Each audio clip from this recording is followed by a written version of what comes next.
निकै ठुलो मात्रामा युवाहरूको उपस्थिति देख्न सक्नुहुन्छ।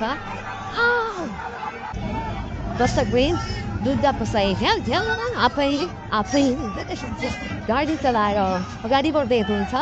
निकै नै अप्रिय अवस्था देख्न सक्छौँ हामी। यहाँ प्रहरीले अश्रु ग्यास चलाएको छ।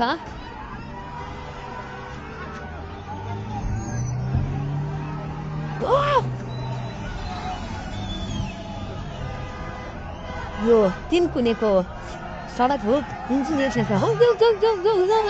उहाँ आफै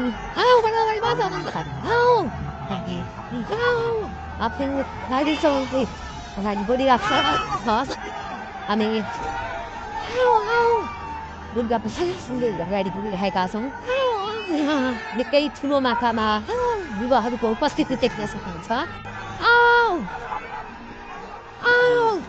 ठुलो मात्रामा युवाहरूको उपस्थिति हरिको बार छोडेर दुर्गा प्रसाई आफै गाडी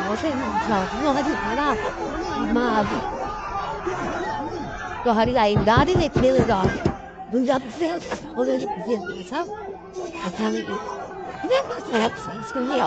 अगाडि बढ्दैछौँ। यहाँ कसैले रोक्न सक्ने अवस्था छैन। प्रहरीलाई खेलेर अगाडि बढिरहेको छ।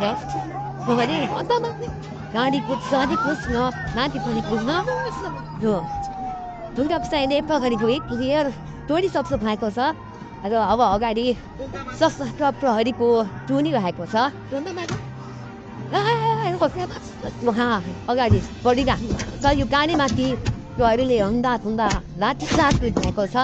तपाईँ देख्न सक्नुहुन्छ दुर्गा प्रसाईको गाडीलाई प्रहरीले रोकिराखेको अवस्था। उहाँले यो प्रहरीका सम्पूर्ण सुरक्षा घेरा तोडेर दुर्गा प्रसाई अगाडि बढ्नु भएको छ र यति बेला 3 कुनेको यो पुलबाट अगाडि बढिसकेको छ। यो दृश्य अगाडिपट्टि